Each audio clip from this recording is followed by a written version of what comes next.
Bonjour et bienvenue dans cette nouvelle partie de la leçon sur les diviseurs communs et calcul de PGCD. Cette vidéo est la suite directe de la leçon que nous vous avons présentée, le professeur Malin et moi, dans la leçon sur le calcul de PGCD. Cette vidéo met l'accent principalement sur la correction de l'exercice qui a été présenté en fin de vidéo précédente.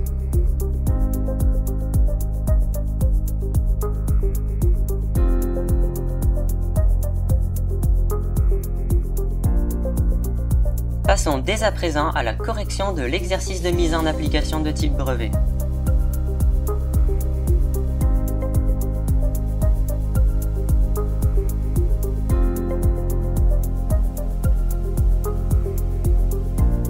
Après avoir visionné cette vidéo, vous serez capable de démontrer si une fraction est irréductible ou non.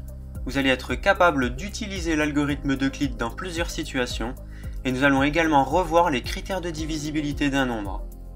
Commençons par relire cet exercice. Question numéro 1. La fraction ci-dessous est-elle irréductible? 6557 sur 2001. Question numéro 2. Déterminez le PGCD de 750 et de 2005. Question numéro 3. 2011 est-il un nombre premier? Question numéro 4.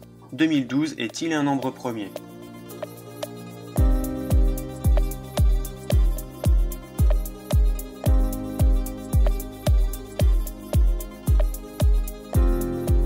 Dans cette diapositive, nous allons ensemble fabriquer une recette de cuisine pour pouvoir résoudre étape par étape cette question numéro 1. Astuce numéro 1. Nous utilisons l'algorithme d'Euclide pour déterminer si cette fraction est irréductible. Numéro 2. Si nous arrivons à un reste nul, alors le PGCD entre ces deux nombres est supérieur à 1. Nous pouvons alors donc simplifier cette fraction à l'aide du PGCD, ce qui veut dire que la fraction n'est pas irréductible. Astuce numéro 3. Si nous arrivons à un reste non nul, alors l'unique PGCD entre ces deux nombres est 1, et donc la fraction est irréductible. Donc souvenez-vous, reste nul, alors la fraction n'est pas irréductible, reste non nul, la fraction est irréductible.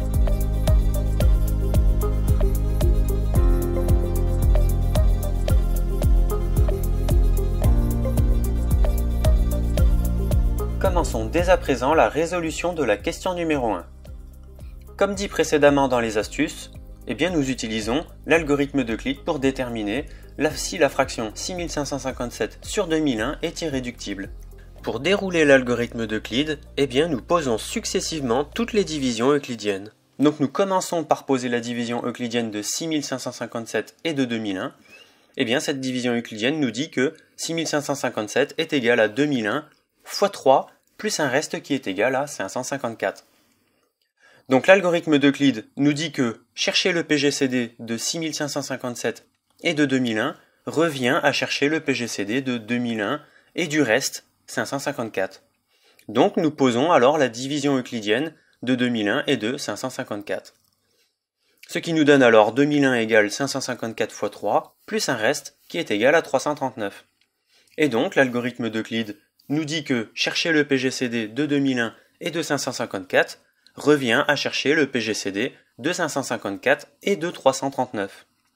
Donc, pour chercher le PGCD de 554 et de 339, nous posons la division euclidienne de ces deux nombres. Donc, nous posons cette division euclidienne, et nous avons alors 554 égale 339 fois 1 plus un reste qui est égal à 215. Et donc, nous devons chercher alors maintenant le PGCD de 339 et de 215. Pour cela, nous posons la division euclidienne de 339 et de 215, et nous trouvons alors un reste qui est égal à 124. Donc, nous posons la division euclidienne de 215 et de 124, et nous trouvons alors un reste qui est égal à 91, et ainsi de suite. Nous posons la division euclidienne de 124 et de 91, et nous trouvons un reste qui est égal à 33. Donc nous cherchons le PGCD de 91 et de 33, et nous trouvons un reste qui est égal à 25. Donc alors nous cherchons le PGCD de 33 et de 25, et nous trouvons un reste qui est égal à 8. Et enfin, comme nous cherchons le PGCD maintenant de 25 et de 8, nous avons une division euclidienne avec un reste qui est égal à 1. Et vous savez que si nous cherchons le PGCD de 8 et de 1, nous allons devoir poser la division euclidienne de 8 et de 1, Et vous savez que 8 divisé par 1, eh bien, ça ne bouge pas du tout. Vous savez que n'importe quel chiffre divisé par 1, il ne se passe rien. Et donc cela veut dire que l'algorithme d'Euclide s'arrête ici. Et ce qui veut dire que nous pouvons conclure que l'unique PGCD de 5557 et de 2001, eh bien c'est 1. Donc puisque leur unique PGCD est égal à 1, alors ils sont premiers entre eux. Et nous pouvons donc dire que la fraction 6557 sur 2001 est irréductible. Et nous pouvons encadrer notre résultat et nous avons terminé la résolution de la question numéro 1.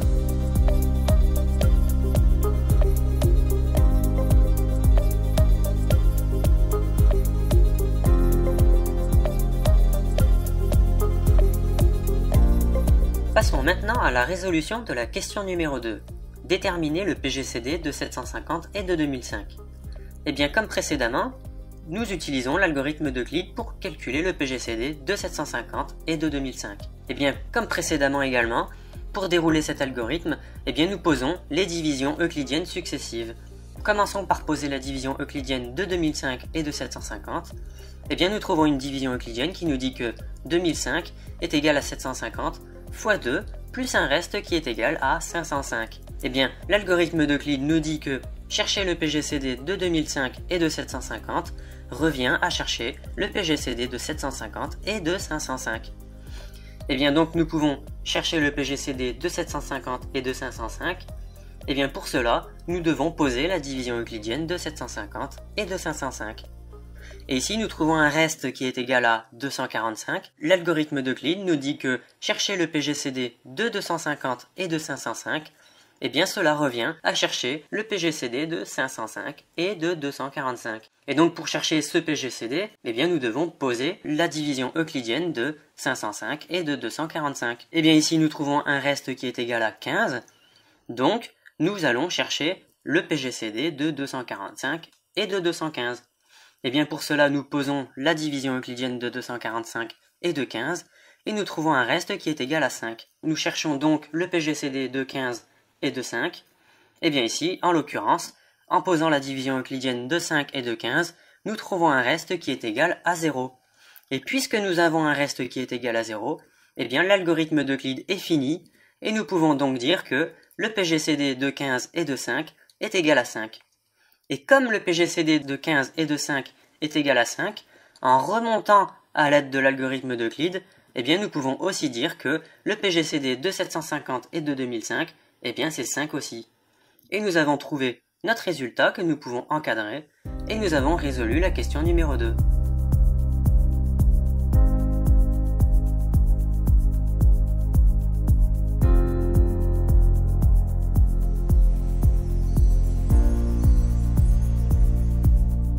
Attaquons-nous dès à présent à la résolution de la question numéro 3. 2011 est-il un nombre premier? Eh bien pour cela, nous allons revoir tous les critères de divisibilité d'un nombre. Donc ici, nous allons attaquer par le critère de divisibilité par 2. Est-ce que 2011 est divisible par 2? Eh bien pour savoir si un nombre est divisible par 2, eh bien nous regardons le tout dernier chiffre de ce nombre. Eh bien ici en l'occurrence c'est 1. Pour savoir si c'est divisible par 2, il faut savoir si le dernier chiffre est un nombre pair. Donc ici, 1 n'est pas un nombre pair, donc 2011 n'est pas divisible par 2. Donc nous pouvons passer à un autre critère de divisibilité, nous allons chercher si 2011 est divisible par 3. Et bien pour savoir si un nombre est divisible par 3, nous additionnons tous les chiffres qui composent ce nombre. Donc ici 2 plus 0 plus 1 plus 1 égale 4, et en l'occurrence 4 n'est pas divisible par 3. Donc on peut conclure que 2011 n'est pas divisible par 3. Et ainsi de suite, nous pouvons chercher le critère de divisibilité par 4. Donc ici, est-ce que 2011 est divisible par 4? Eh bien en l'occurrence, pour savoir si un chiffre est divisible par 4, eh bien nous cherchons les deux derniers chiffres de ce nombre. Et nous voyons ici en l'occurrence que c'est 11. Et 11 ici, nous savons que ce n'est pas divisible par 4. Donc on peut conclure que 2011 non plus, il n'est pas divisible par 4. Et enfin, nous pouvons terminer avec le critère de divisibilité par 5. Donc ici, nous allons chercher si un nombre est divisible par 5. Eh bien, nous cherchons également son dernier chiffre, donc en l'occurrence 1. Et nous regardons si il est égal à 0 ou à 5. Donc c'est très facile, nous voyons que 1 ce n'est pas égal à 0 ni à 5, donc 2011 n'est pas divisible par 5. Et donc ce chiffre n'est divisible par rien du tout, sauf en regardant, nous voyons que 2011 est divisible uniquement par 1 et par 2011 lui-même. Et vous connaissez cette règle, vous savez que un nombre qui est divisible seulement par 1 et par lui-même, c'est un nombre premier. Donc 2011 est bien un nombre premier. Et nous avons réussi à répondre à la question numéro 3.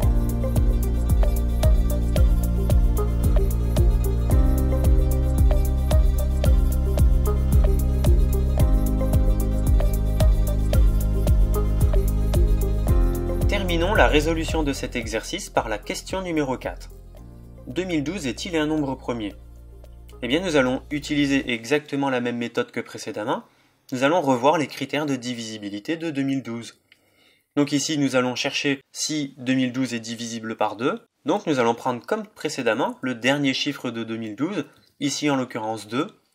Et nous voyons que 2 est bien un nombre pair. Donc puisque c'est un chiffre pair, alors 2012 est bien divisible par 2.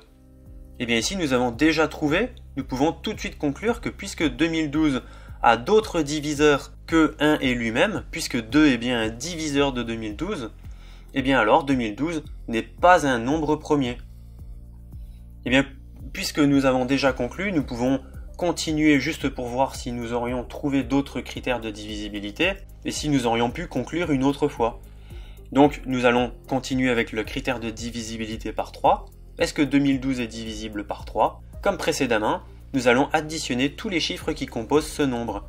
Donc ici pour 2012, nous additionnons 2 plus 0 plus 1 plus 2, qui est égal à 5, et nous voyons que 5 n'est pas divisible par 3. Donc ici, on peut conclure que 2012 n'est pas divisible par 3.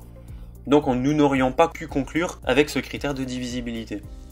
Donc nous allons chercher si 2012 est divisible par 4. Comme précédemment, nous regardons les deux derniers chiffres de 2012. Ici, en l'occurrence, c'est 12, et nous savons que 12, c'est divisible par 4, puisque 3 fois 4 égale 12. Donc 12 est bien divisible par 4. Donc 2012 est bien divisible par 4.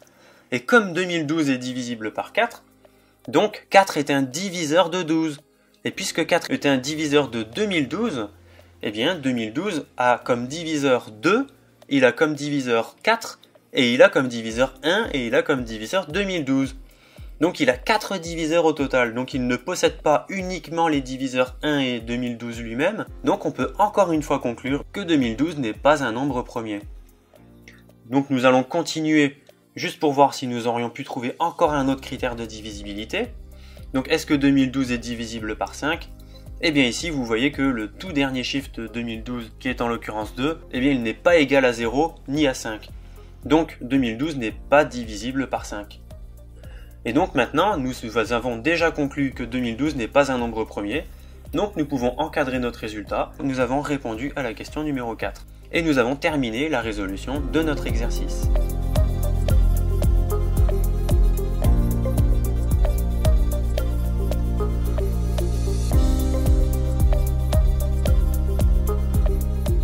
Je vous souhaite une très bonne journée à toutes et à tous, et à très bientôt pour un autre exercice malin et ingénieux.